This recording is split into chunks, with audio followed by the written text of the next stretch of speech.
coming from Prescott and B-10-8. Subject was issued to you, CDW. 897. Okay. I was they're back up now. 10-4. 320. I'm going to be patrolling Enbridge. Last name's going to be Valdez. Boy, Adam Lincoln. David, Edward, Robert, Adam, Sam. First name, Melanie. 99 of 89. 99 of 89. I'm going to head over to... Where's my... Level 110, clear.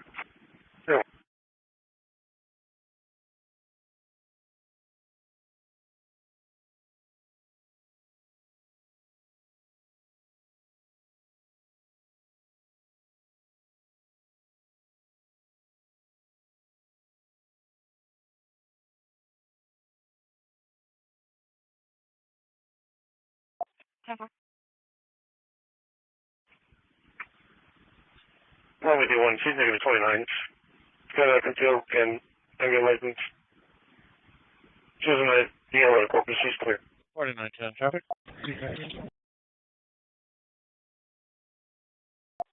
McDonald's, Staples, SBID.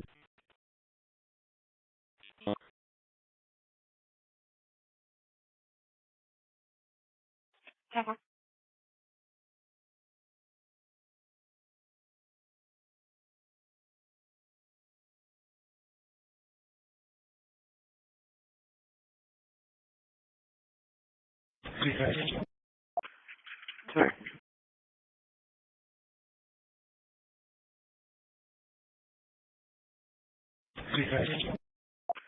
Only on to the cruise industry is booming in Galveston, with more people than ever before expected to travel by ship this year. It means law enforcement is also on to the cruise industry to make sure your vacation is safe. The FBI is now having a dedicated special agent investigating cruise crimes in our area, which is to make sure your vacation more than you realize. KPRC2's Bryce Newberry has the story you'll see only on 2 tonight. Cruise ships come in and out of the port of Galveston multiple times a week, and the FBI says nearly every week they're having to board a ship to investigate a crime that happened in international waters. It has to be done efficiently before the next group of passengers ship out. Before dawn and before vessels arrive at the fourth busiest cruise port in America, the work is underway for Acting Area Port Director John Landry and his team, now busier than ever before. 58. There could be an ultimate It's the port's Customs and Border Protection operation, tasked with screening millions of passengers. Green light, you're good to go. Many with facial recognition technology to speed up the entry process. Since the pandemic, cruise travel out of Galveston has dramatically increased. Data from the port shows the last 2 years have been the busiest on record, with this year expected to be even busier as a fourth terminal opens. These are floating cities. Might seem like there's no rules. If something happens that's illegal, you're gonna meet the FBI at your port when you get back. Senior Supervisory Resident Agent Don Gay leads the FBI's Texas City office, now with a dedicated special agent focused on cruise crimes. Most often we see an overindulgence of alcohol on the ships. He estimates that's a factor 80% of the time, leading to federal criminal investigations most often for sexual assault and assaults that cause serious injury. The FBI also looks into suspicious deaths on board, missing persons, and high-value thefts, all with time being critical. Very small window to investigate the scene. Because you have a moving target, the ship's in port, turnover, and moving out of port. Before travelers ever debark, CBP spends days combing through manifest data for everyone getting on. When we do some pretty in-depth vetting of those folks, we'll find out that the individual may have a warrant for either leaving the country before they get onto the ship, or we get them when they're coming back and we take them into custody. How often is that happening on a cruise? Almost every cruise we see somebody. In the central area of the cruise terminal, CBP has this extra screening area where jail cells await rowdy, law-breaking passengers. usually flagged to federal agents before they return from sea. It really comes back to personal responsibility on these cruise ships, and that's people knowing when to stop. A majority of the time, law enforcement says everything is fine on board, but the work is constant to ensure safety once everyone is thousands of miles from home. When an individual or a family comes on a cruise, they can go on board and not have to worry about that. That's our ultimate goal. Once at sea, the FBI's advice is to only take excursions vetted by the cruise line as another way to ensure safety. If you have plans to take a cruise, the FBI says be cautious of credit card skimmers on board and always check your bank accounts after traveling for any suspicious activity. Bryce Newberry, KPRC 2 News. Holding on to the cruise. Marine 4800. Go ahead. 18 to base, I'll get an individual, please. You can move up at the office. Yeah.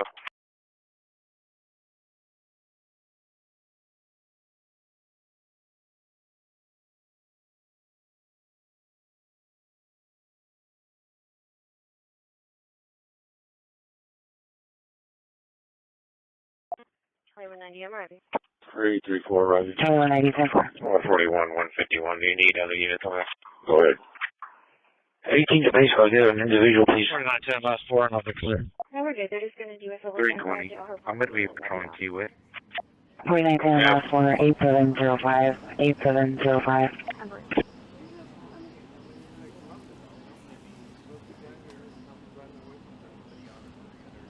Number.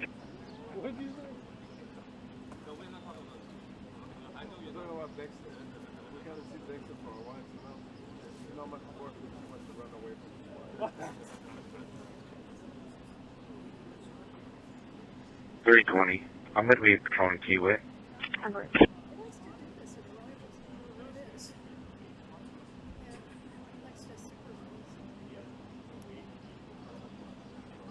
Number. 2145. William Frank Charles, 3437. Delta 150 en route to Mint tag. William Frank Charles, 3437. Last 4. Unit 4 degrees. 4911 last 4, 8712, 8712. 2210. 123. 123.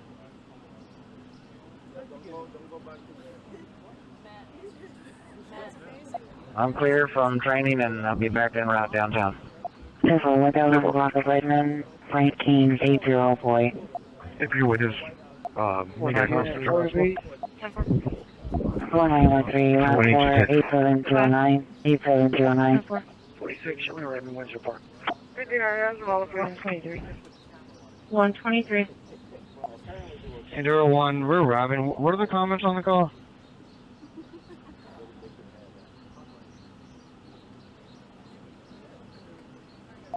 Unit 4 degrees. If you're with us, What's the code to this gate over here? here? Unit 4, go ahead. 46, show me Redmond, Windsor Park. I'm not sure. 123. 50 areas, all please. You guys just holler when they open the gates? No, I really good at that. What do you want to holler? Just when they open the gate. No, I mean holler what? The gates are open. 4913. Open, you'll be like 4913, 10-4. very easy here, the open records. What's the code to this gate over here? Unit 4, go ahead. They look down there, so we've been putting those microphones there for. 10-4. I'm not sure. 151 to dispatch. Do we have a gate code for the express? No, I really good at that. Oh, okay. And it doesn't affect the car? Oh, okay. Go ahead. Route 25. Yeah, well, some, you know. Okay. Route 25, go ahead.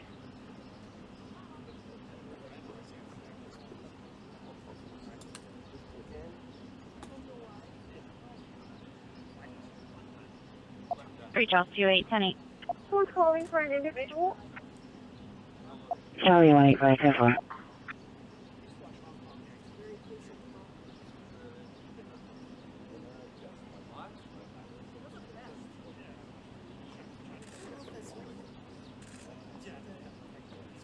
It was 30, 12.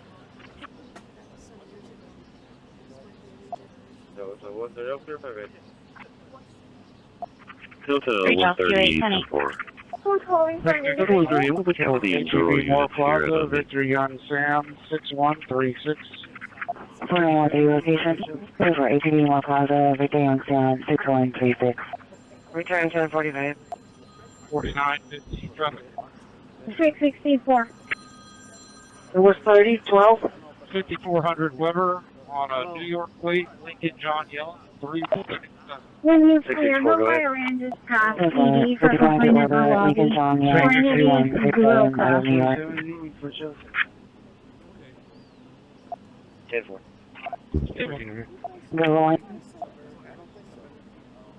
We're going to be advised we're getting unconscious call 805 Weaver Street.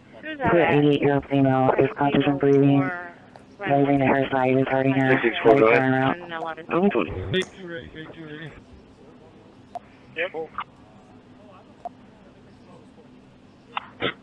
When you clear, go by ranges past PD for complainant or lobby. Trinity is Google Class. Number 1, it's going to be... 142, copy 28. It's called by Liz, but they gave his name is Jeff. Henry King, Nora Victor. Black male, blue polo shirt. Repeating 1 Henry King, Nora Victor. 2150, 10-4. This is Nick 13.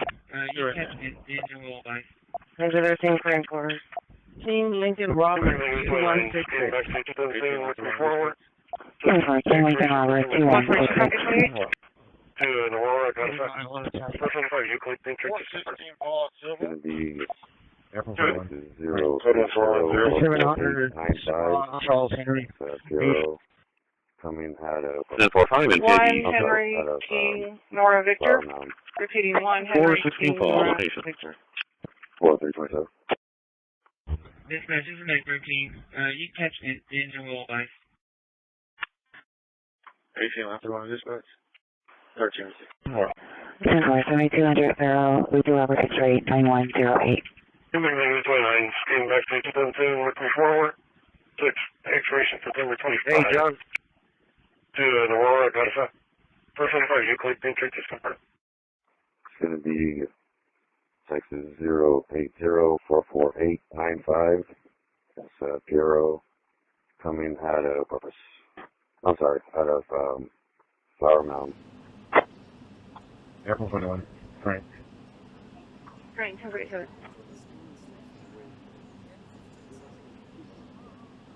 It's 2725 Ada, event number 8537.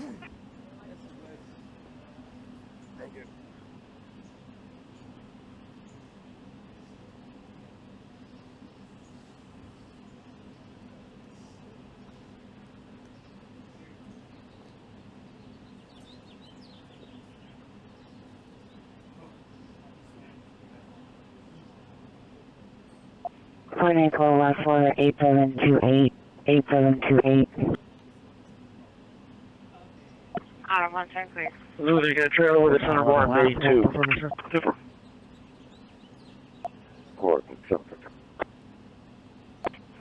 4911 last for 8726. 8726. Insurance contact has confirmed.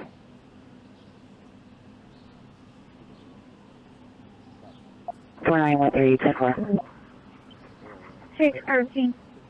120. Someone has a call. Hold him, game room.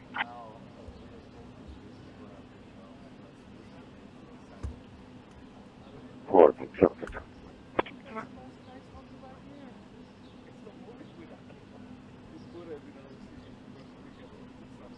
915, 10-4.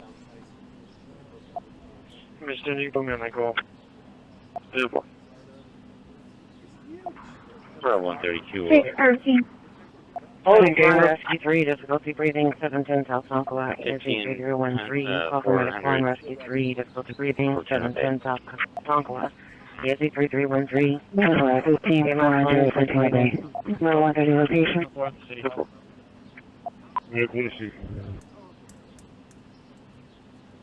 4923 location.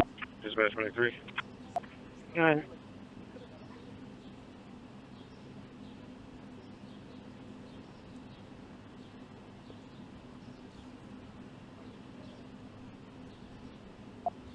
4913 traffic. 4913 location. HEB Moore Plaza. Paul Young, 7801. For HEB Moore Plaza, Paul Young, 7801. Charlie 165, clear traffic. Else on that, keep the peace and RD. Charlie 165, 10-4.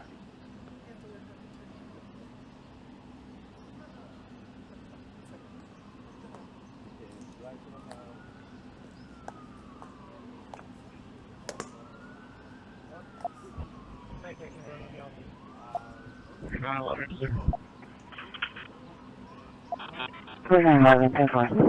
1419. 23 last 4 in perform insurance. 4. Four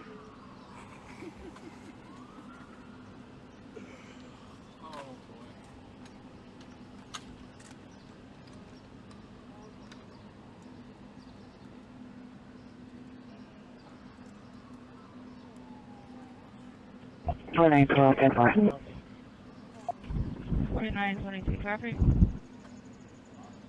4922 location. 6100 Ocean on William King Frank 3373. Correct.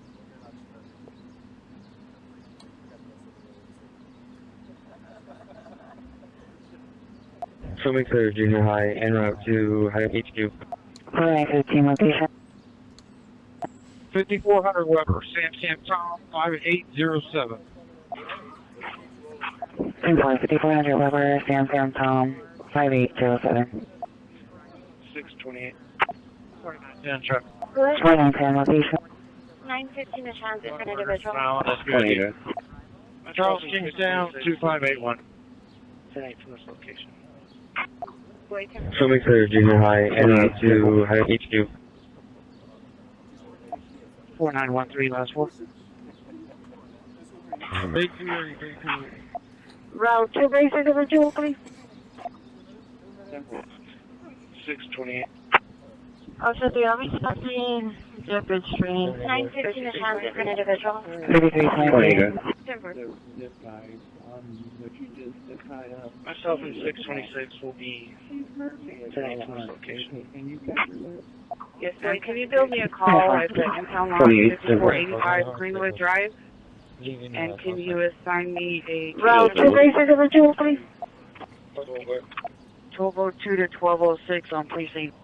We have, just let you know, on Patrol 2, we have Also, the Army 333, 134, and 135. 3323, T-Force will be 41. 0041. Come here, Regan. 310. Probably in Bridge. How many ripped off? 4922, last 4, 8738. 8738. Insurance goes back as confirmed. Can you catch it there? 4913, clear 10 for non-highway vehicles. Leaving south side. Thank you.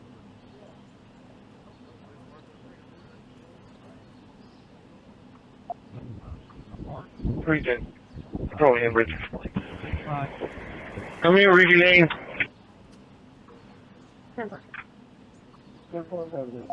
I look to plate out of Louisiana, 35, Henry Victor Sam, Cimarron, and what's the ticket street?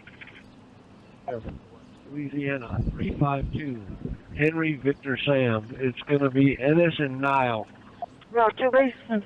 305. For Ennis and Nile. Level 1.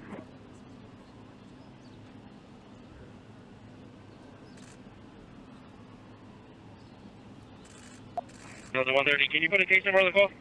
4915 Delta 130. Case number is going to be 42. 4915 last 4, 8739. 8739. Please, I was dropping out here at 1647 Alameda. And 7 a.m. was like you, and I checked my schedule, and he's on my route. Plaza, After William I Lincoln drop Frank, off 9746. Cassidy. Can you perform it? Because I can bring up his For 88, Amor Plaza, William Lincoln Frank, 9746. 4954. Okay, so he's on board. 4910 last 4. 10-4, I have him on board. 32. Controlling in Bridge.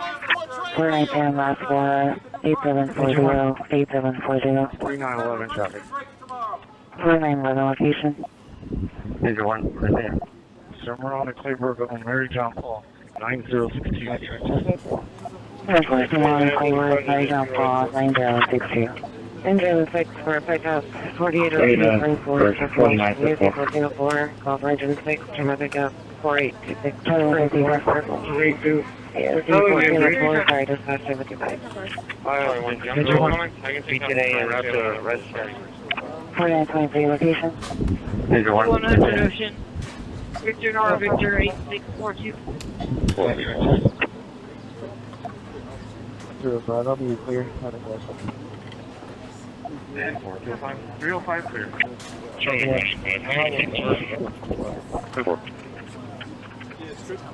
185, this is going to be 43, 0043. Command, you ready to go? Fire has been controlled. Beat today and route to Red Star. 435.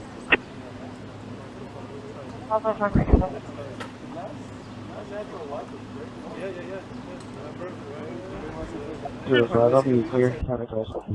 Oh, you're good, you're good. 305 clear. I'm switching out units. 707 location. 741 is at maintenance. Command, you ready to go? Unit 738, but I'm unable to log in. I'm moving. 4812, left for 8742, 8742. Central 35, Henry Victor Sam. Go back as plate not readable. Wait, are you... Should I creep one? Oh,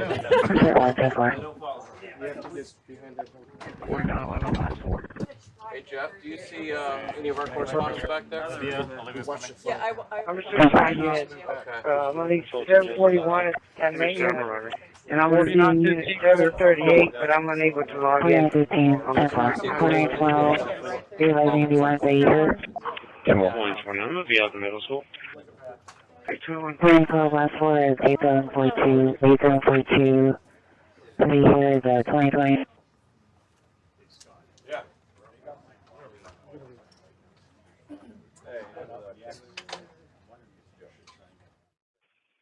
Fulton Joseph's on scene.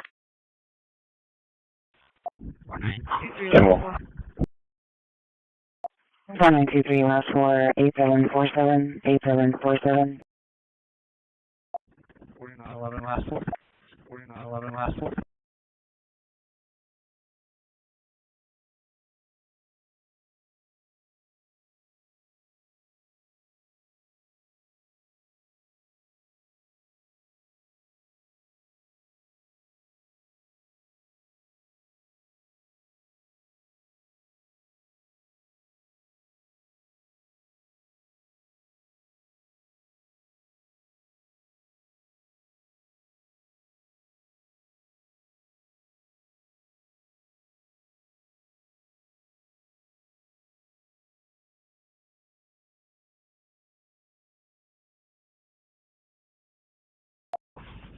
Oh, 8 to 10. Hey, southbound on the beach.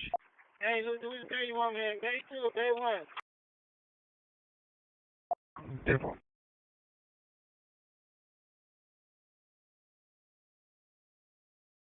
Six. 743, clear from Rice with 180 Tomato.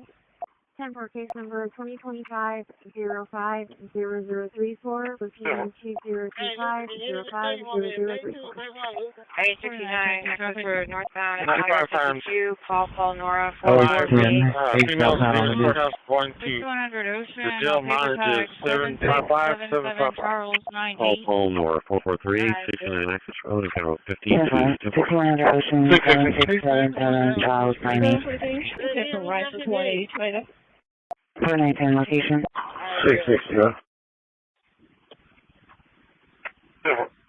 10 for case number 2025-05-0034, repeating 2025-05-0034. We'll make sure to communicate with your team. We'd love to work with you on this. The same has not been true for the Border Patrol unit. So there's disparate treatment, and additionally, just to very quickly lay out why it's important for union members to be able to speak to their union leaders leaders in private, and being located in a small conference room, media training room, offers no privacy. There are other issues, but I look forward to working with you on that. I do know that, the difference in the two unions is important, and I'll look into how those were interpreted, and I also know that the one union is located under the Treasury Union as well, and that defines some requirements and for how it's regulated and set out going forward. So I'll see if that is the determining factor on why there was a difference in how the locations were chosen. And I would ask, Madam Secretary, that you please allow the El Paso Union to continue to be housed off-site. It is their preference, doesn't impact the budget or appropriations. They pay for it. So I don't see a reason why this long-standing, decades-long situation should be changed. So would ask for your support for that, please. I'll look into it. Okay, perfect. I also wanted to ask you about this NBC News story, and I'll enter into the record this article as well. U.S. citizen family traumatized after ICE raided their Oklahoma home in search of someone else. And according to the local affiliate KFOR, which was reporting on this story, immigration agents raided the home last week. They had a search warrant for the home, but the suspects listed on the warrant were no longer living in the home. The family was forced to wait outside in the rain during the search. A mother and her girls, all U.S. citizens. Their money was taken, their laptop, their cell phone. I asked you at the top of our first round if you believed it was important for DHS and if you would attest to the fact that DHS needs to rectify any mistakes. If this were a mistake, will you ensure that this family, this U.S. citizen family, gets its property back in a timely manner? Well, in that particular situation, the warrant for that situation was on the house and the facility, not on the individuals that were there. And so that house was being used for human smuggling. And so those operations were conducted against the facility. And even in that situation, there was some individuals there with the same last names and some of the similarities. But if it were a mistake, Madam Secretary, if it were a mistake, everything was done appropriately, and we'll continue to make sure that it is done and handled appropriately. All right. Well, appreciate you looking into it. Not my constituents, but you had mentioned in your testimony, and you said previously, that the focus of your agency is to go after the worst of the worst, people who are here illegally.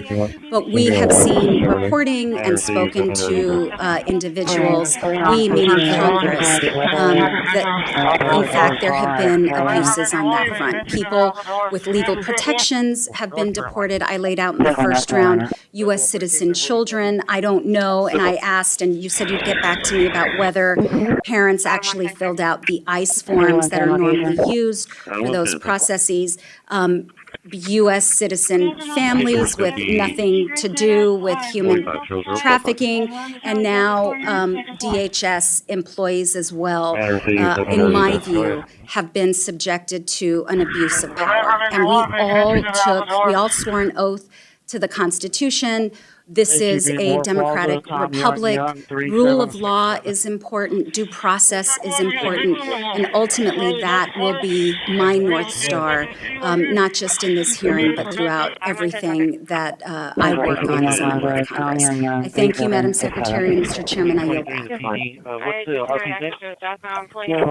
thank the member, and I want you to know that during the course of your questioning, we moved your district back into Texas. My flight is shorter now as a result. Thank you. I was just hoping you weren't paying attention. I thought the folks out on the islands could use some help. We'll go on to it. Mr. Siscomani, the floor is yours for your second round of questions. Thank you, Mr. Chairman. Secretary, so the first set of questions that I had were more on the security side. I want to shift gears a little bit.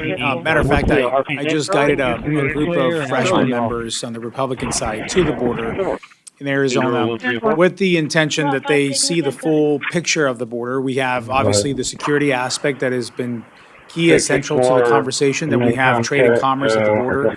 We've got immigration as well going on. So it's important that I think my colleagues and everyone that is maybe not from the border district can understand that there's a lot more that happens at the border than just one aspect. I call it the 3 buckets of the conversation around the border. So with that in mind, that as an immigrant myself, I know how complex the immigration system is. I became a citizen in 2006, and then 16 years later, I became a member of Congress. No other country in the world will give you that opportunity. I believe in the American dream and fighting for that American dream that so many people still seek.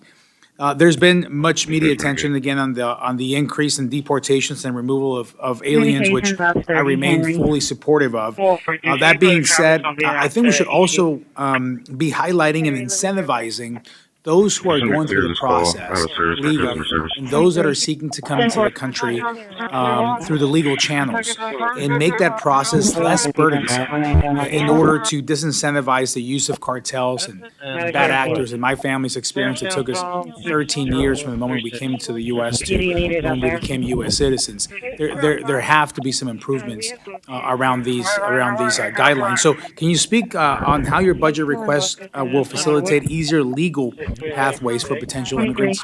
Yeah, absolutely. And you've correctly identified part of the problem that we've had in this country for many, many years is that it takes far too long for a person to legally come through our immigration process and to become a U.S. citizen. And that needs to be fixed, and that was broken when I was here on the Hill, and it was broken when I was governor, and I still see as the Department of Homeland Security Secretary that is an issue that needs to be solved. We need to make sure that we're getting more immigration judges. I've been having conversations with our Attorney General, Pam Bondi, and with the Department of Justice on what we can do to get more judges to the table so that we can process not just backlogged claims, but illegal applications to come to this country as well, and then more immigration courts. So when you look at not just the fiscal year 26 request, but also reconciliation dollars, it is to address the needs that we have to address the invasion, secure the border, to make sure that our ICE officers have enough backup, help, equipment, and tools going forward to make sure that we're addressing what has happened here criminally and illegally, but also addressing within our other agencies what we can do to make sure that we're processing those legal applications and getting that taken care of. President Trump is determined to do that, and we have that addressed in the budget request from the different cabinet secretaries and agencies to make sure we have the resources to start getting after that backlog. Excellent, excellent. You know, on the same topic of when we look at immigration and we look at workforce as well, those are very much attached. I just had Secretary Lori Chavez Dreamer in Tucson yesterday. We visited different sites that work on this. We spoke at length about the need for more robust workforce programs. But I wanted to ensure congratulate you. Workforce needs to meet our communities' needs. Still the utmost constant thing I hear from the administration is workforce. Can you speak to any plans the administration has to create additional avenues to meet these through immigration, potentially? You see the talking about meeting workforce needs? Yeah, workforce needs. It becomes more and more beautiful. I would say that the president recognizes the value in what we've had in programs in the past, but also recognized how they've been misused and how Congress many times lays their prerogative. How many are authorized, how many are directed. Many years, in some cases over 100 Secretary has the years. latitude to issue. It was stored in and will vaults of continue to work with you to the find great solutions presidents that who are really meet almost the great needs that we have presidents. in this country. All having The a reason for president being believes up, that every we one have of them. a workforce Very here interesting, that but I deserves just want to jobs, paid congratulate very you. well with benefits We had a really and future great here in the United States of America, but also that we need to continue to keep the American dream open for immigrants who want to come here legally. Tough points to go over, and having the that'll be fine. opportunity to We're make going to sure we're also doing be thorough discussing vetting Ukraine, of Russia, people and the partnering war, with other because countries and Mark having wants it access ended to as their background quickly as I checks do. to make sure they can participate in our We visa had some very programs. good news last night. The Houthis have announced And that as they long are as we not. have the ability to They do announced to that, us at least that and they don't want to continue fight know who's anymore. coming here, why they're They here, just and don't if want they to have fight. the opportunity to And become citizens. we will honor that. And it's something that would be a And we benefit to will, this country if the president recognizes that the need is there. The I think bombings. that's very well put. I think having that balance always, Capitulated, making sure our but border is more secure, we know importantly, who's coming they in. will That take opens their the door word. and allows us They to say they will focus on not be an blowing up immigration ships system that anymore. works for